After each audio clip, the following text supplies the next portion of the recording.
September 17th, 2024. This is the Arlington County Board of Equalization hearing. There are 6 cases on the agenda. We have 6 members present, and Mr. Hoffman will be joining us a little late virtually, but we do have 6 members present for our quorum. The first case on the agenda is RPC 1504034 at 2001 North Adams Street, and Ms. Ross asked to have that withdrawn. I assume, Mr. Chikas, you have no objection? No, ma'am. Okay, I'll move for the withdrawal acceptance. Do I have a second? Second. Okay, you were recusing yourself anyway. Oh, that's right. You That's can vote on that. Sorry. With somebody else who has the ability to vote. There you go, Mr. Mendez. Is a second. All in favor? Aye. Opposed? Okay, so that is 5-0 with Mr. Lawson recused. Okay, the second case on the agenda is RPC 1403808, property located at 901 North Nelson Street. Ms. Ross has asked for this case to be withdrawn. I assume, Mr. Chikas, no objection? No, ma'am. Okay, I move to accept the withdrawal. Do I have a second? Second. Okay, Mr. Lawson is a second on this. All in favor? Aye. Opposed? Okay, that is 6-0. That case is withdrawn. Okay, so we have Mr. Warren on. There we go. So we will move right along to the third case on the agenda, RPC 1403502A at 3444 Fairfax Drive. Mr. Warren, you can start with your 8 minutes and tell us about this property, sir. Yes, thank you very much. Actually, for this one, we are recommending accepting the county's revision of $228,138,100. Okay. I assume there's no objection from Mr. Chikas on that as well. No, ma'am. Okay, so I will move to accept the county's revised number of $228,138,100. Do I have a second? Second. Mr. Matzkin is a second. All in favor? Aye. Mr. Yates? Okay. Yes, I'm sorry. Opposed? None. So that is unanimous. The county's revised number of $228,138,100 has been confirmed. Reduced. Okay, next case on the agenda, RPC 1800731 at 2500 Clarendon Boulevard. Mr. Warren, you can start with your 8 minutes and tell us about this property. Okay, thank you very much. I will please first direct the board's attention to page 51 of 100 of our evidence package. And again, this is our summary of facts. This is the Cortlandt Park Apartments located at 2500 Clarendon Boulevard. It's currently assessed at $100,745,800.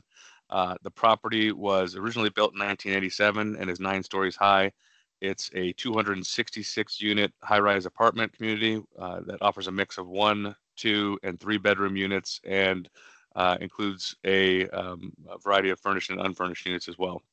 The property, and I'll now direct the board's attention to the county's BOE memo response apartment income and expense summary sheet, which I believe is located on page 3 of their package.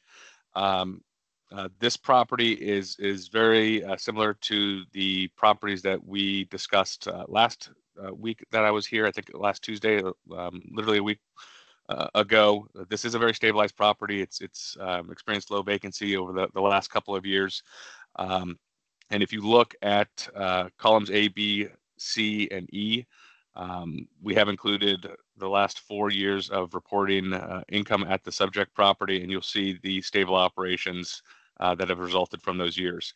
The gross potential income, similar to, again, the cases that we discussed last week, the county's test column is using a total GPI of 8.1 million, which is approximately $220,000 higher than what was actually reported in calendar year 2023 for the gross potential income. And it's the highest GPI by far that this property has it's well above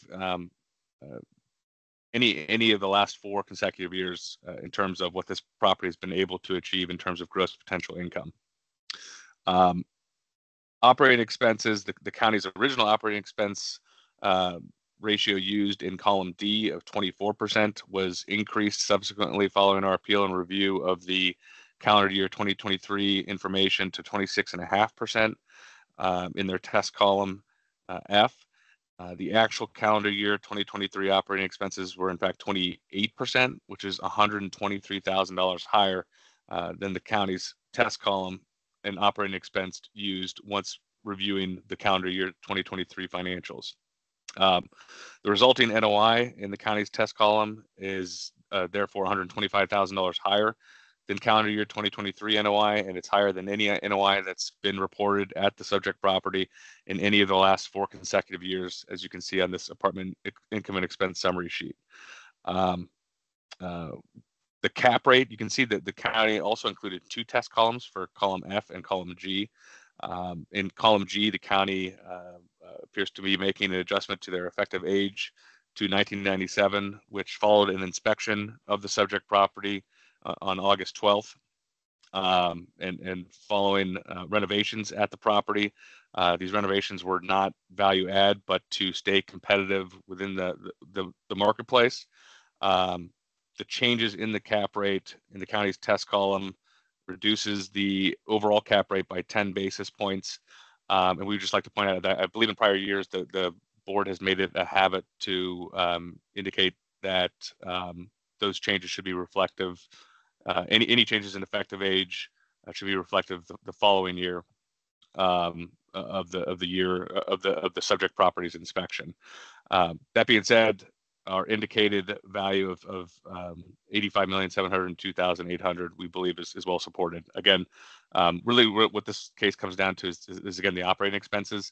The county did adjust their operating expenses in their test column, but again, it's still they're still well below what this property actually operated at a cost level most recently in 2023. Again, as we've discussed before, costs to maintain these properties, especially these older properties, are increasing each year. The cost for contracting, supplies, overall maintenance, and utilities are continuing to increase, and we're hoping that the board takes that into consideration of their value of this property for the 2024 assessment year. Thank you. And with that said, I don't know if there's anything else that I believe Sophie and Greg are on here that they would like to add regarding this property. No, Blake, I mean, I think that's a good synopsis. We don't, I mean, that's been kind of the story with all of our properties. I mean, the last few years, but specifically over the last year, I mean, the costs continue to rise. So we're doing our best to maintain those costs, you know, for our partnerships. But, you know, I know we sometimes wait for trends, but I mean, I don't, and I'm not looking at exactly what you're looking at right now, but the trends are going to continue there and they're going to stay high. So if we're not, I don't getting credit for the expenses is the wrong way to phrase that, but you know, the expenses are moving up and staying there. Okay, thank you. Mr. Chikas for the county, please. Yes, ma'am. Good morning, board members. Good morning, Mr. Warren. As the board knows, we'll be focusing mostly on the summary sheet, income history, and again, like last week, some importance placed on the gross potential income, but very little said about the effective gross. Again, this is a similar building to some of the properties we heard last week, in that especially the last 2 years, this property has been performing at about 2.5% or less true vacancy. As the board knows, again, we rely upon 6% guideline vacancy. And this is actually a good illustration. I did a poor job last week of illustrating what happens when you take actuals for gross potential and then you apply a artificial 6% for vacancy concessions. And you see this occurring in column H, the appellant's pro forma, where they don't budge on gross potential at all, not 1 cent difference of what was achieved last year to their projection for this year. But they do take the full 6% vacancy concession line, which brings their effective gross fully $300,000 less than what was achieved last year. It's barely $60,000, I'm sorry, about $100,000 more than what was achieved in 2022. And that's again after a year, 5.4% apartment growth, 5.3% total growth. 5.9% effective growth.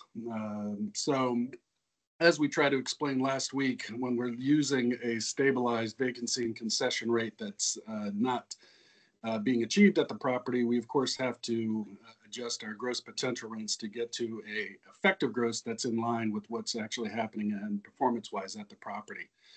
You can see that was not even achieved with our projections made for January 1, in the fact that we were almost $300,000 shy of what was achieved at the property when you compare column D with what occurred in column E, the 2023 INE we received sometime in April of this year. In regards to the increase in OpEx, I'd ask the board to note the years 2020, 21, 22, fairly stable, smaller increases, approximately 6% a year. 2021, about 7% increase in 2022, and then an 18% increase in 2023. Please note page 25 of the packet, in which we did reach out to the owner and ask for clarification of what's the approximately $308,000 that was spent on other admin costs. Unfortunately, we weren't able to hear back as far as what that growth was attributable to. But if you do that math, you can see that's just about the increase year over year from 2022 to 2023. That being said, we did test the original assessment and found that basically we were upheld with what we figured in our original projection. It should be noted too, Mr. Warren made reference to a potential cap rate change. What that is in reference to is over 4 years, some $8 million was spent across the board on upgrades everywhere. Renovations, upgrades to the fitness center, the business center, residential lounge. All units were upgraded to receive new flooring, in-unit washer dryers, new counters, cabinets, fixtures, appliances. In the kitchens and in the bathrooms, they received new counters and fixtures as well. And again, that's all units that were available. You can see this countered with a increase in apartment revenues, 9% increase in 2022 alone, another 5.4% increase in 2023. So hence the reason why we're some $300,000 shy of what was achieved at the property. Again, we tested 2 columns, one to test the new information at the existing cap rate, which did not change, and then 2 to show what would happen if that cap rate had been changed as of January 1st. As Mr. Warren noted, we make that change for January 1, 2025, as we know the date of completion for some of this project work. That being said, in looking at column D, although we again are short approximately $390,000 of what was projected for the OpEx as well, we're about $300,000 shy of what was achieved effective gross wise. Therefore, when we tested that, we did get a effective gross that was in line with what was achieved at the property, a growth potential of negative 0.4%. And increased OpEx, again, over $200,000 more than what was achieved in any other year prior to last year. But given that we didn't hear back from the ownership as regards to what the increase of some $300,000 was, we did feel that that 18% was a bit aggressive compared to what's been stabilized over the last 4 years. Again, you can see in our test, we did increase our OpEx projection, but as well kept in line with what's being achieved at the property historically with effective gross. That test called for an increase. As you know, we do not call for an increase without a third-party appraisal. Therefore, we do believe that the county's projection and real property assessment of $100,745,800 should be confirmed. That is all. Thank you. Okay, thank you. Questions from board members? Mr. Lawson? Yeah, this is for Ditmar. The work that was done in units, was that done when they were vacated in the normal course of business, or did you actually move people out to do the work? You're asking Barnes if the renovation was done in the normal course of business, or if we actually provided notices to vacate? Yeah, in other words, when people vacated, because they moved or whatever, that's when you went in and did the work. Yeah, I mean, you know, we weren't gonna, yes, the easy answer is yes. There were, you know, this property had a few long-term tenants that at the end of the renovations, you know, we needed to offer them the same unit of floor up because they really liked their particular closet and that profile and that view. So, you know, those folks, you know, we kind of said, hey, we'll make you a good offer to move upstairs. So that wasn't necessarily in the normal course of business, but it was absolutely on turnovers. Yes. Gotcha. Okay, thank you. Okay, I'll ask Mr. Warren. I don't know what the time frame was that the county asked you for the additional information, but do you have the additional information that the county asked for? I'll refer that back to, I think, Sophie. I don't know if Sophie, you have any details regarding that. Some of it looks like to me could be placed in like just different buckets from year over year. Now it is an increase, obviously.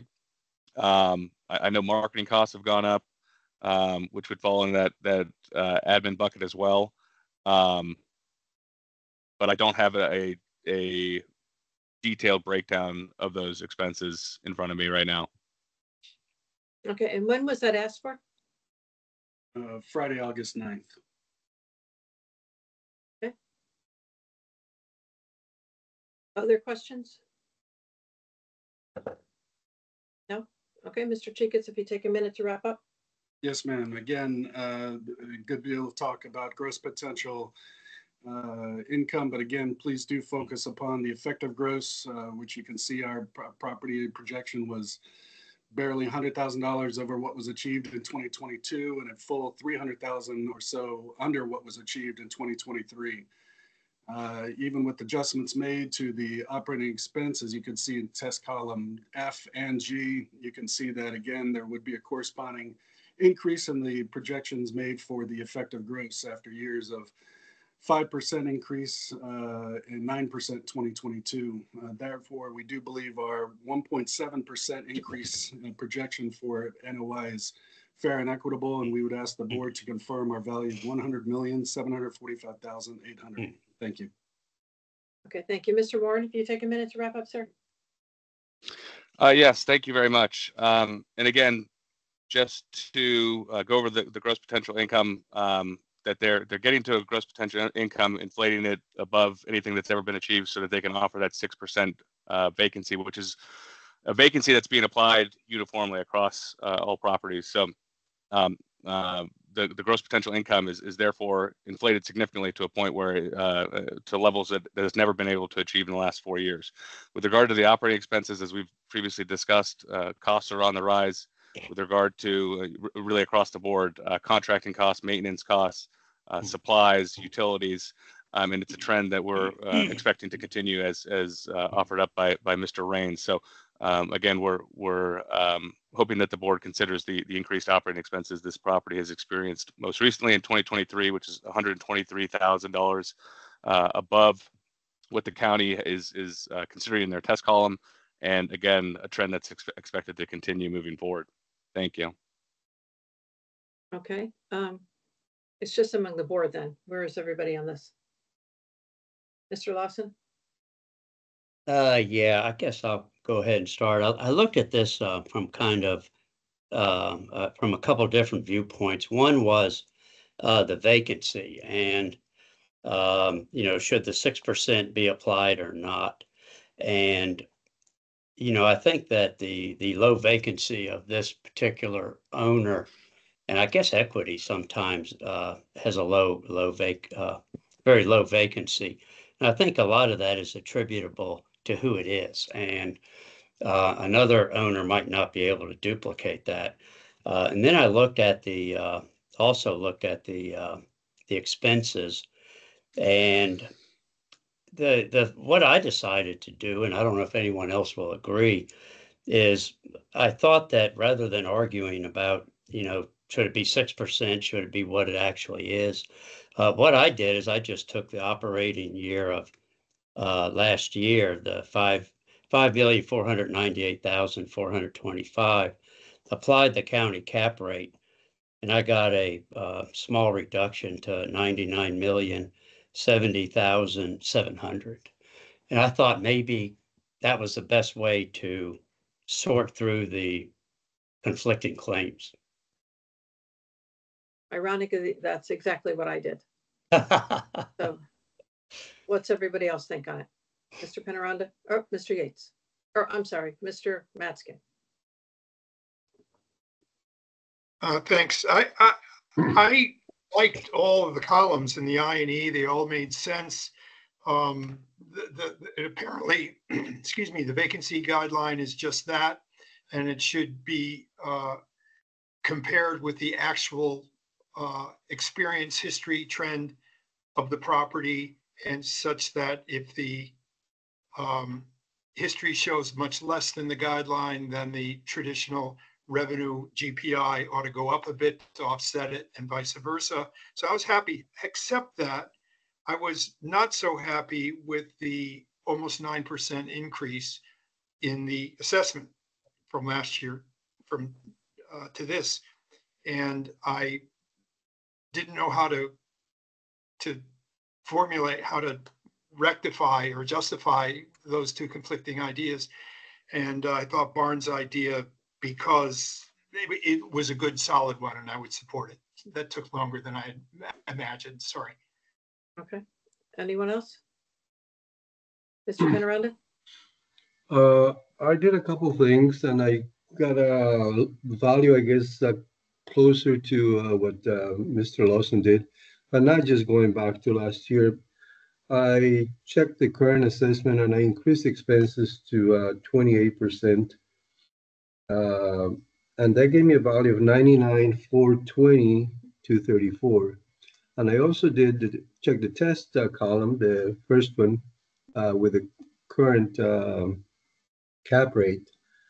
I did the same, increased it at 28%, and the expenses, I came up with a value of 99,251,081. So, as once they look at all the income and expenses statements, I prefer to go with the current numbers rather than just go back to, last year's numbers. Mm-hmm. Okay, Mr. Lawson?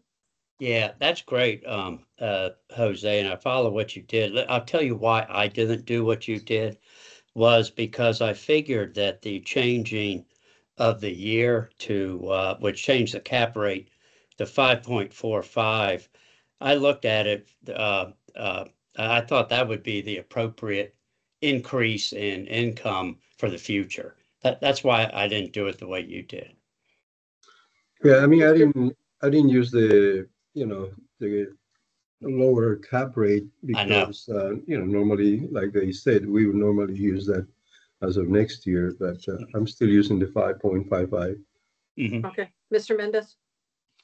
Yeah, initially I was okay with the county's original assessment. I mean, it looks like the EGI they're using is lower than what was reported.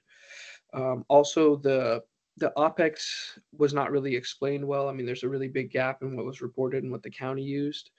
But I would be in favor of increasing the expenses a little bit. So I'd vote for something slightly lower than the county's assessment. Mr. Yates? I did exactly what Jose did and increased his expenses. I ran Yeah, it I a mean, little it's within higher 100,000 of each other. So, I mean, I Yeah. can go either way. Increase the expenses on the original column D. Is Yes. that right, Mark? Okay. Yes. Mm-hmm. Well, no, if we increase the expenses on column F, then the assessment is a little bit lower than just increasing on column D by 200,000 approximately. Okay, so on the column F, increasing the expenses, you said to 28%? Yes, increasing the expenses to 28%. The value comes down to 99,251,100. Okay, I can live with that. Yeah, I think we got to go there to get the vote. Yeah. Mm. All right, Mr. Penaranda? Okay, I'll move that we reduce the assessment to 99,251,100 by increasing the expenses on column F, the test, to 28%. Okay, do I have a second? Okay, Mr. Mendez, all in favor? Aye, opposed. Okay, it's unanimous, 6-0. The assessment's reduced to 99,251,100 based on increasing the expenses in column F to 28%. Thank you. Okay, next case is RPC 28004-003 at 5550 Columbia Pike. Mr. Warren, you can start with your 8 minutes on this property, and just for the minutes to show Mr.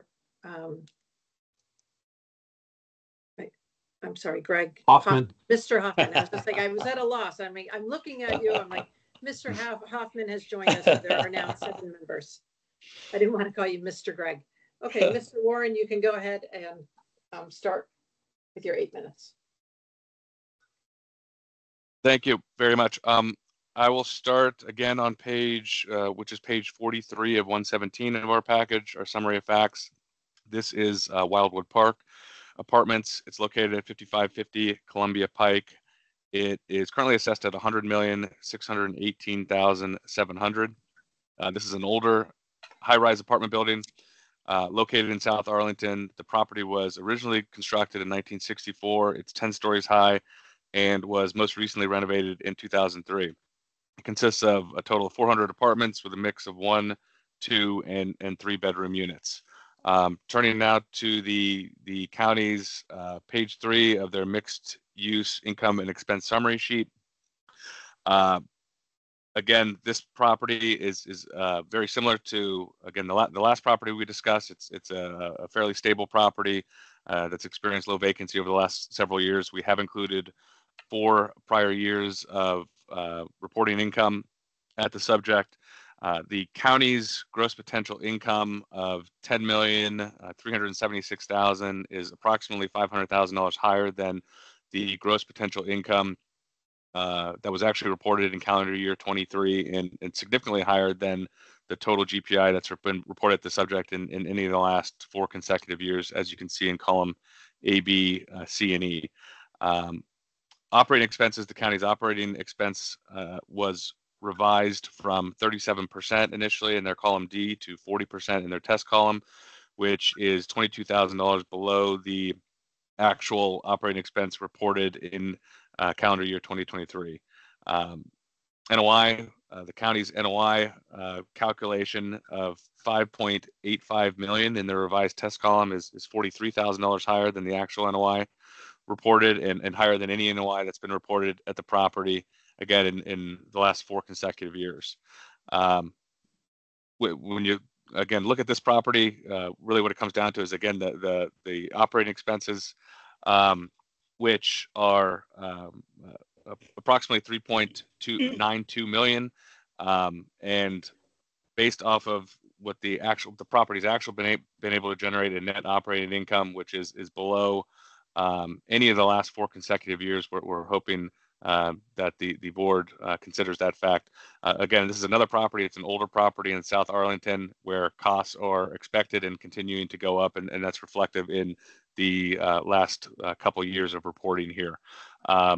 Sophie, I don't know if there's anything else that you would like to add specifically on this location.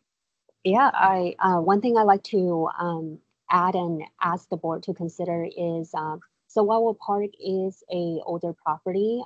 The cost of maintaining it had just gone up year over year, and also competing and keeping up with the new competition in the neighborhood has been a challenge for us, and therefore we have been putting in more advertising money, more money maintaining our building just to keep up with our competition.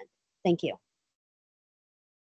And with that, we'll conclude our testimony presentation. Okay, thank you. Mr. Chicas for the county, please. Yes, ma'am. So again, I would agree it's a similar setup as far as looking at the summary sheet. Again, you can see the pitfalls of using actuals and then guideline vacancy in columns G1, G2, 3, and G3, where the appellants for the owner predict effective gross $500,000 lower than what was achieved in 2023. In fact, they're projecting a lower EGI than what was achieved in 2022. That's after years of 8.2% growth in 2022 effective gross and 3.9% in 2023. Again, this property is showing increasing trends year over year. We believe nothing is known at time of evaluation that will prevent that from happening again in 2024. In fact, you can see that the property is 98% occupied as of January 1 of this year. Again, in looking at the projections made by the county compared to what was achieved in the property in 2023, you can see that we were basically right on par with what was achieved gross potential, but again, some $500,000, $480,000 less than what was achieved as far as the effective gross. Again, like last case, while we saw years of stability, 2% growth for operating expense in 2022, it grew by over 10% in 2023. While we didn't necessarily question any of the subtotals in this one, you can see that we actually tested against that amount in columns F1, F2, and F3, but of course kept our effective gross projections very much in line with what was achieved at the property, less than 0.26% projection for effective gross increase. Again, after years of 8.2% and 3.8%. 0.26% is about as prudent and modest as we can be in regards to the performance of the property. Again, we increased operating expenses near on par with what was achieved last year after even allowing for 10% growth, and still came up with a value that was less than 1% increase year over year for the NOI. When looking at the actual numbers that we used, again, shy of some 500,000 for effective gross, which basically pars out with our misprojection on operating expense. And again, our original projection was less than 0.54% increase year over year for NOI. I'd say that's pretty spot on, considering, again, we received the 2023 information sometime in April of this year. Given we tested against the 2023 operating expense and rent roll, given that the appellant's effective gross is some $500,000 shy of what was achieved, again, an NOI that's almost $530,000 less than what was achieved, and less than what was achieved in 2022, barely over what was achieved in 2021. We do believe that our number is more prudent and in line with what's going on at the property. Approximately 4.6% increase year over year, as opposed to the appellant's request of a negative 11.5% decrease. That being said, we do believe the county should be confirmed at a value of $100,618,700. Thank you. Okay, thank you. Questions from board members? No? All right, Mr. Chicas, any final comments in your minute? No, ma'am. Okay, Mr. Warren, any final comments? Yes, just two quick things. Again, going back to the GPI, the gross potential income is inflated by 500,000 so that they can take their 6% vacancy. Well, the EGI in their test column is still $25,000 above what this property was actually able to report. And then again, that being added on to the slight underestimate for operating expenses, and that's where the differences here are in this case. And again, what we're asking for relief from the board. Thank you. Okay, thank you both. All right, it's just among board members. Where's everybody on this? Mr. Matzkin. I'll reiterate what I said last time very quickly, and that is that apparently it's well established that as trends of vacancy are below the guideline, there's an addition to the expected GPI to offset that when it's a trend, when it's established. Second, what I neglected to point out, and will point out now, that in the last case, the almost 9% increase was in excess. What I didn't say was in the amount of, it is in excess of the increases that we've seen for very stabilized properties this year. This one, however, is right in the center of what we've been seeing as increase, 5% versus the 9% for last. So this to me seems well within the mainstream for very established, stable property. And I support the department's finding. Okay. Other folks? Mr. Penaranda? Yeah, I have no problem with the current assessment on this one. I think the numbers show that, from 2022, 2023, they're all pretty much in line, and I don't see that the NOI is in excess. So I'm okay with the current assessment. Yes. Okay, anybody different? Okay, would somebody like to make a motion? I'll go ahead and move that we confirm the assessment at 100,618,700. Second. Okay, and a motion by Mr. Yates, all in favor? Aye, opposed? Okay. It is 7-0 unanimous. The county is confirmed at 100,618,700. Thank you. And the final case on the agenda is Economic Unit 1401405A on North Stafford Street. Mr. Warren, you can start with your 8 minutes on this property, sir. Thank you very much. For this one, I'll start on page 122 of 167, or it's page 3 of 48 in our evidence package. But it again shows our summary of facts. This is the Richmond Square Apartments. You'll see that the current assessment and the one we're only contesting here is the ground floor retail portion of the assessment, which is currently assessed at $1,975,100. The county did point out a slight cell error in our initial calculation and requested value, but you'll see it is corrected on the mixed use income and expense summary sheet, but that value should be $1,557,200, which is the value we're requesting from the board today for this portion of the assessment. Again, we've detailed this in the prior case, but in prior years, Ditmar had reported income for the apartments as well as the ground floor retail as one combined statement or one combined INE survey. In recent years, they have been splitting these up as requested by the department. And so we did supply them with a calendar year 2023 income and expense survey for the commercial portion of the assessment, which gets its own valuation based on the income approach from the county in their assessment. So even though these are on the apartment portion of the assessment for the income approach, there's an income approach for the apartment portion as well as the ground floor commercial portion. They are separated out, and because the retail tenants are paying taxes and everything is passed through on a triple net basis, we do feel that valuing these separately and contesting these separately is appropriate. You can see on page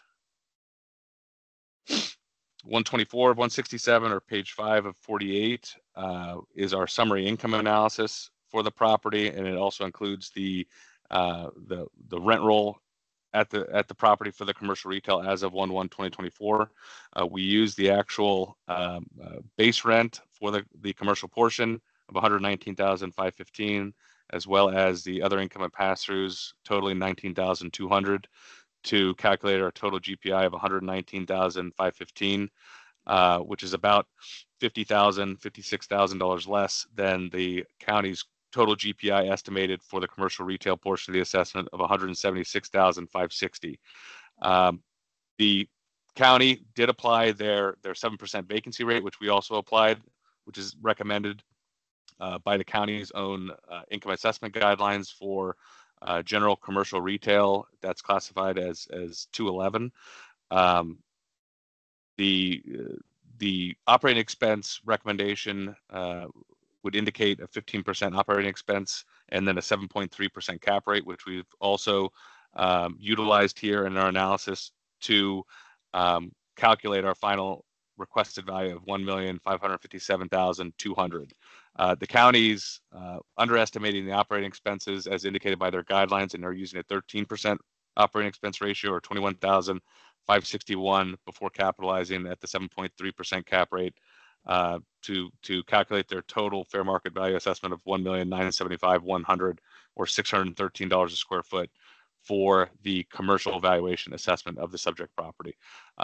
With that being said, I'll leave it to Sophie if there's anything else that she would like to add on this particular property. No, we do not have anything else to add. And with that, we'll conclude. Okay, thank you. Mr. Chikas for the county, please. Yes, ma'am. So this is very much like a case we heard last week where the income and expense forms were requested and not received. In fact, if you look at the summary sheet, you can see nothing was provided for year 2022 as well. This is in fact the first year in which they started to break up the reporting into a GenCom sheet as opposed to including the retail information on the apartment sheet as they've done in years previous. We would contest the assertion that we've requested that action. At the same point, I don't think it matters as long as we receive both income and expense forms. Without receiving the other, just like last week, you're basically asking for a review of assessment of 2% of the 100% of the total. You know, one thing we neglected to mention last week as well is this essentially causes some harm to the county as a whole in the sense that the INEs are not only to support and or call for revision of the current assessment, it's to inform the next year's guidelines. We request this information so that we can better project our vacancy and concession amounts, our rental rates, our operating expense ratios, and of course help to inform our cap rates. So without this information, it's essentially doing harm to all of the properties in the county, not just the one that's being reviewed. Given that we were only provided, again, approximately 2% of the total value in regards to the retail only being provided, given the multiple requests for the apartment INE and being declined to provide that, we do believe that the county should be confirmed at a value of $135,101,200. Thank you.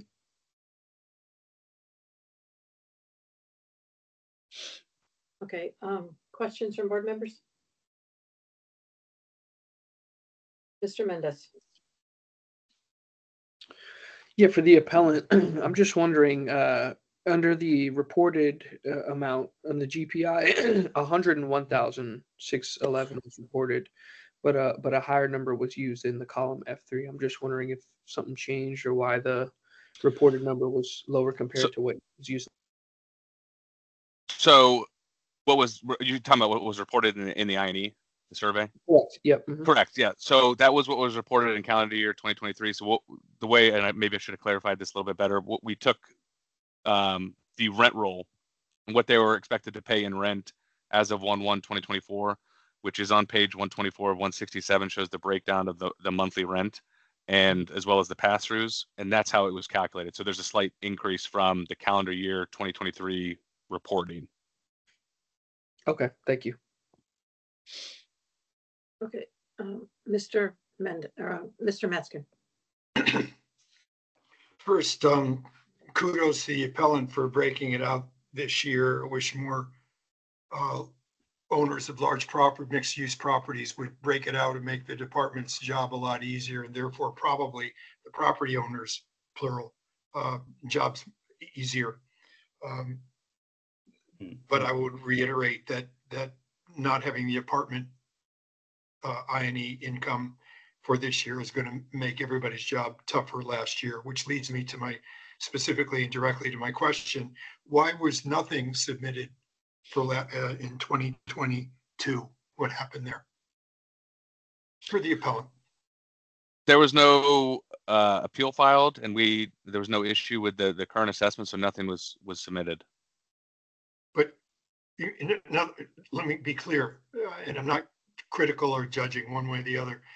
You looked at your assessment and said, yeah, that's pretty last year, 2022. Yeah, that's fair. So I'm not going to put in INE for 2023. Is that the calculation the owner made? So look, I mean, Ditmar, probably more than any other commercial owner, is been pretty consistent in providing income and expense surveys, but it's been their policy and well within their right. If we think the assessment's fine and we're not going to file an appeal, they're not going to supply the county with the reported income. Well, I'm not talking about appeals. I'm talking about the county in January said, tell me what happened. I think it's January, maybe early February. Tell me what happened last year and you did. I'll- I'm just curious. I would just state that like Ditmar exercised their right to not provide that information at that time. Okay, let me ask the department to follow up. Is that discretionary sending in INEs? Just, if you don't have the time, would you send one in? If not, no problem. How does that work? Yes, sir. Unfortunately, there's not much teeth in regards to the Virginia Code. It states that to contest at the circuit court level, one must provide income and expense or some sort of income statement, but not at the department nor the BOE. Okay, great. Thanks for establishing that. That was my guess. Thanks. Okay, other questions? Mr. Lawson? Yeah, this is for Blake. Blake, is there still a disagreement as to the area? The leaseable area. Yeah. Yeah, I know there's about roughly 1,000 square foot difference between what the county had, correct, and what's indicated on the rent roll. And so if you can back me up if I'm wrong, I believe that missing square footage has been revised into either storage or residential space. Is that correct? Residential community spaces. Okay, so you took it away from retail. That's something factual that if in fact there's 2,164 square feet of retail and the county thinks there's 3,220, that's a factual thing.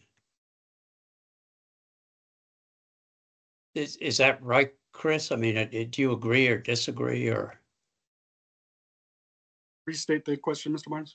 On the square footage, they're saying there's only 2,164 square feet of retail, and the county's saying there's 3,220 square feet of retail. And that's a factual thing. There either is or isn't. So we would have to go back at least 3 years because, of course, we didn't get an INE last year to confirm or deny that.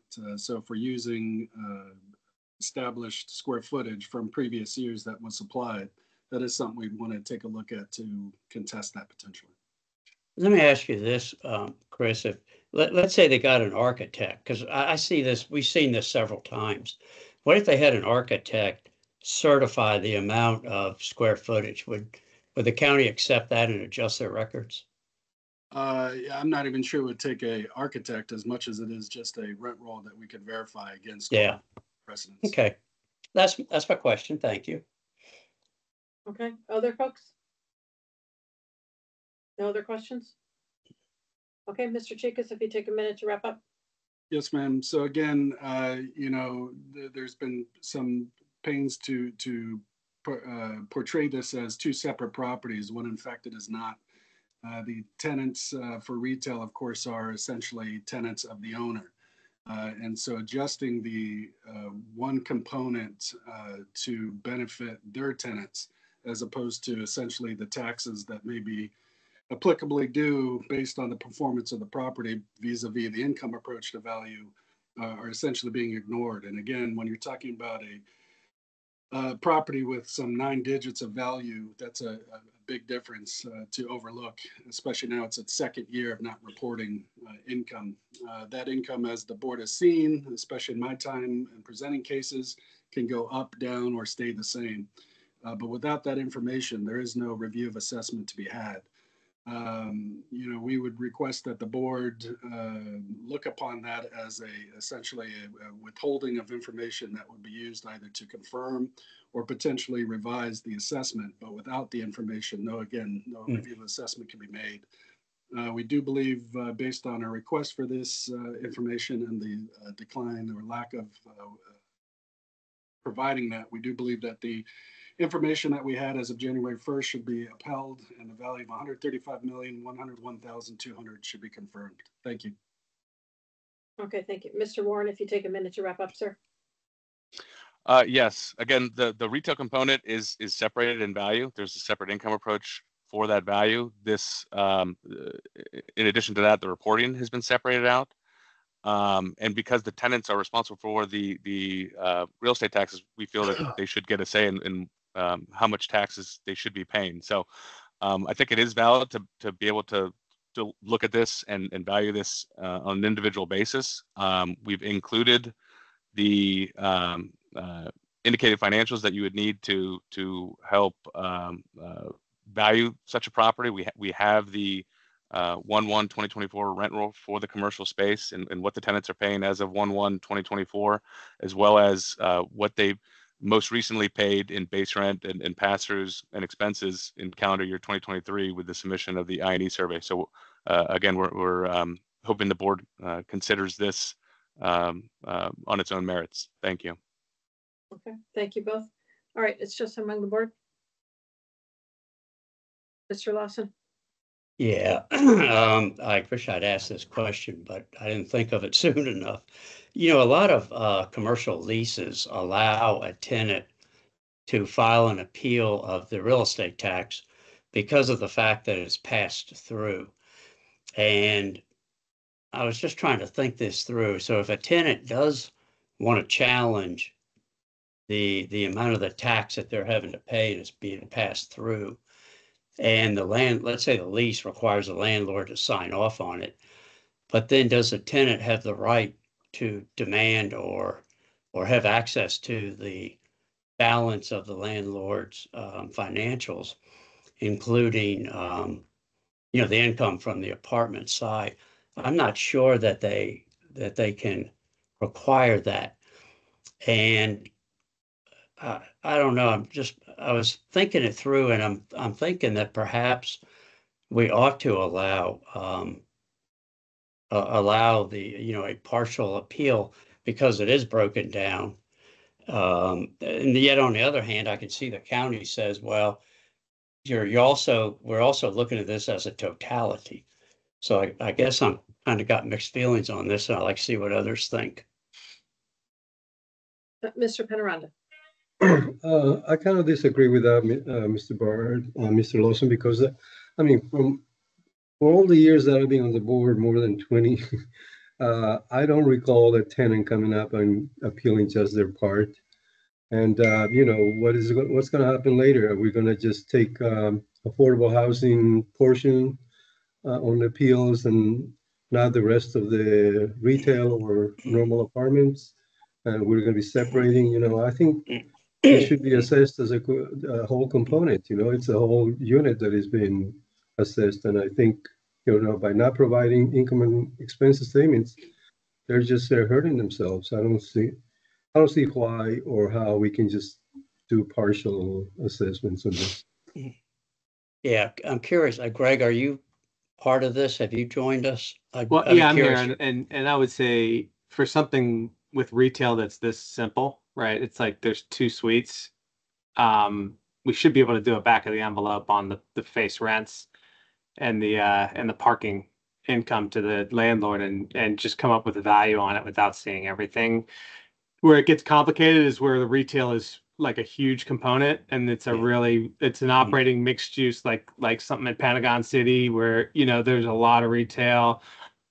Or if you think about, they took some square footage offline, it's not going to move the needle on the value of the apartment buildings, 1,000 square foot of storage here or there. But if it was like 10,000 feet that was being converted into apartments or amenities, we would need to open the book on the whole property, right? Because then that's potentially 10,000 feet that's not being taxed if it's taken off the retail value.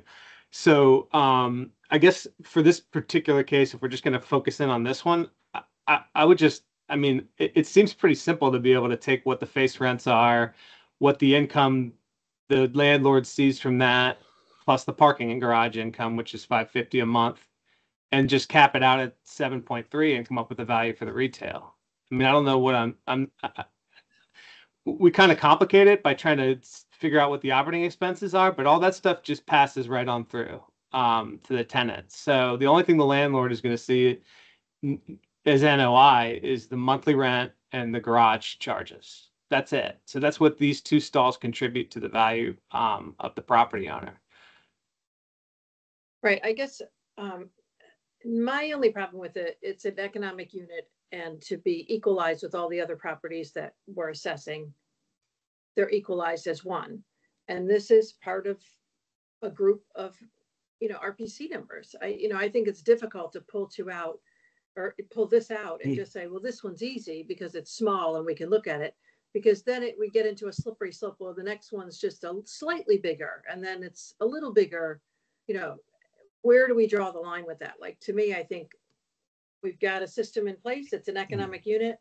My feeling, and I've said this before, I believe I said it on the last case that we had the same scenario. I'm surprised that they just didn't give the other information, but I think it's because the other information that they would give probably would lead to an increase. I mean, that's what my gut feeling is. If it was that simple and it confirmed this, and they didn't have any issue with it because it was right on board, we would have the other part of the information. So I don't know. I think it's difficult when you don't provide the information as a whole. I mean, generally speaking, I believe in the statute, it says if you don't provide the information, you can't contest the assessment. Well, now they're picking and choosing and just putting part of it. And like Mr. Penaranda said, what's going to happen in a mixed use building once we go over this line where we say, oh, well, we're only contesting, the 47 market units. We got to pull those out. We're only given the information for that. I just think it's not a slope I want to go down. But okay, Mr. Matskin. I have a similar conclusion of what's been brought up by the rest of you, but for different reasons. And I think this is a beautiful test case of what you just said, Mary, that I thought the county missed badly the retail component of this, but in the original assessment that was mailed out in February, I guess. However, they didn't have any information that was less than 2 years old. So they just had to take a wild guess. Well, guess what? Now that they don't have for 2023 apartment, much bigger numbers, apartment I&E expenses and income, what's going to happen next year? It's possible and reasonable to assume that the county may miss it again because they have 2-year-old information, certified I&Es, as opposed to just the pro forma in F1. And then we're going to start all over again. We'll be on the apartment side. I mean, this is a very sophisticated landlord, and they should know better that this isn't just a one-off. Because originally, like last week, you say, well, just look at the retail data. It's separate. Doesn't matter what happens on the 5th floor. The retail's the retail, but not over the long term, not year over year. And I would hope that this very sophisticated landlord in it for a long time and will be a long time in the future, will see a larger game in all of this. So as I said, I come to the same conclusion the rest of you did, that this is fine stuff based on what the department knew. Okay, other folks? Mr. Penaranda? Yeah, pretty much to recap on what you said, it's not really the fact that it's easy or hard to assess just one portion. Obviously, this one is very easy to do that, but it's just also for purposes of equalization. All other appellants provide everything, and we also look at some portions of the assessment, and we reduce sometimes only just on the apartments and sometimes on retail, but I think it's fair for everybody to be treated the same way. So again, I'm okay with the assessment the way it is. Okay, Mr. Lawson? Yeah, I think that if that's going to be our result, I think probably it maybe the county should put in the instructions, we're not going to allow partial appeals, so that in the future applicants know that and leases can be properly done. I do think we've had ground tenants appeal several times, but I haven't been here as long as Jose has. So I know anyhow, usually that's there's my a 2 separate cents. RPC or a condo interest that's being Yeah. appealed in the ground floor of a building. This is unique that it's all one Right. RPC. And look, I'm kind of coming around to what you're saying, Jose and Mary and Ken, because I'm thinking about it even more, and I'm like, hey, look, this is kind of a private issue between the tenant and the landlord. They've got a lease that probably doesn't contemplate how the delineation of the property taxes is made further than whatever the property taxes are for the retail. But now they're using the Board of Equalization as an appraiser, where maybe that this is something that they should be getting their own appraisal and figuring out. So I'm full 180. I was willing to do it to help them out. But I see where there's the slippery slope, because now we can get into office leases, multi-tenant office buildings, and one tenant wants to say, Yeah. Right. you know, my increase on my real estate taxes is only this much because my space is worth less than the other space and whatever, and we're not going to get into that. So I'm in agreement. Yeah, that's Yeah, a can of worms I definitely don't want to open. Yeah, I've come around as well. And, you know, when I first broached this subject, I wasn't really sure. So, okay. All right, good. Then, oh, Mr. Yates? Not to beat a dead horse, but I had a problem with the fact 22 wasn't there, and that space, the difference in the amount of office space and where that really went, that made me really question, are the numbers correct for the retail? And in how it gets assigned to the tenants, the county doesn't break it down. They give a tax bill for the one amount. That's where I had a problem all along with this. And I'm glad we've come around to that number. All right, then I'm going to move to confirm the county at 135,101,100. Do I have a second? I'll second that. Mr. Penaranda, all in favor? Aye. Aye, oppose. Okay, it's unanimous, 7-0. The county's confirmed at 135,101,100. Thank you, everybody. you. That completes the agenda. Mary, one thing. I know we're scheduled for a case tomorrow. I know we did Yes. this last week, but for case RPC 14045-008, we were going to be recommending agreement with the county in their revised value of it's 230,963,100. So you're withdrawing then? We were in acceptance of the revision, the county's proposed revision. I don't have that case in front of me. Okay. Mr. Chikas, do you have the case in front of you? I can pull it up. What's the address, Blake? North Randolph It's Randolph Street? Towers. Exactly. Yep, North Randolph Street. 901 North Randolph. Yeah, Oh, that's too bad. I had good questions on that one. You ruined my fun. One more time, the RPC, Blake. The RPC is 14045,008. BOE case number 258. The value we're requesting was a reduction to 230,963,100. Yep.